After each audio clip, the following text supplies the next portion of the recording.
અમરેલી જિલ્લા તથા બગસરાના આસપાસના સમાચાર જોવા માટે અમારી ચેનલને સબસ્ક્રાઈબ કરો, જેથી તમને નવા નવા સમાચાર જાણવા મળે. મળતી વિગત મુજબ બગસરામાં મોહરમ પર્વ નિમિત્તે તાજિયાના જુલુસ નીકળ્યા.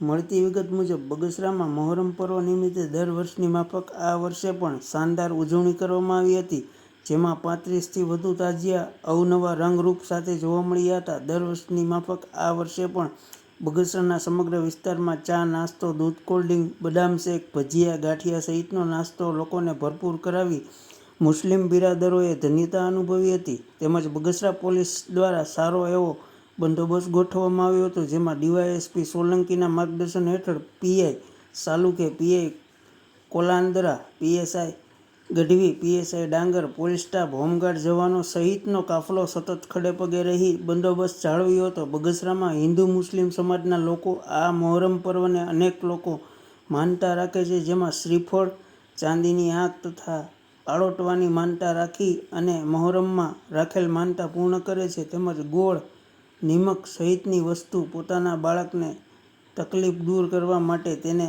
ભારોભાર જોખીને માનતા પૂર્ણ કરે છે અને વસ્તુને વહેંચણી કરવામાં આવે છે. સમગ્ર અમરેલી જિલ્લામાં બગસરામાં તાજિયાનો માહોલ કંઈક અલગ જ હોય છે. આસપાસના ગામના લોકો, દૂર દૂરથી આવતા લોકો દર વર્ષે મોહરમ પર્વ નિમિત્તે તાજિયા જોવા આવે છે. બગસરા પ્રાંત અધિકારી નંદા સાહેબ તથા મોહરમ પર્વ નિમિત્તે નિરીક્ષણ કર્યું હતું. સમસ્ત મુસ્લિમ સમાજના પ્રમુખ રજાકભાઈ કાળાવદર, ગફારભાઈ બિલકિયા, ફિરોઝભાઈ દ્વારા સતત દેખરેખ રાખવામાં આવેલ. નુરાની કમિટી દ્વારા સતત ઠંડા પીણાનું આયોજન કરવામાં આવ્યું હતું. તેમજ નવનિયુક્ત વેપારી મહામંડળના ઉપપ્રમુખ હનીફભાઈ બિલકિયા દ્વારા વિજય ચોકમાં ભજીયાનું આયોજન કર્યું હતું.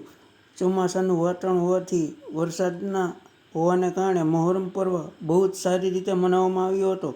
તેમજ મુસ્લિમ સમાજના આગેવાનો દ્વારા બગસરાવાસીઓ, તમામ કોમ, પોલીસ સ્ટાફ, રેવન્યુ ડિપાર્ટમેન્ટ, નગરપાલિકા, પીજીવીસીએલ તથા પત્રકારોનો આભાર વ્યક્ત કર્યો હતો.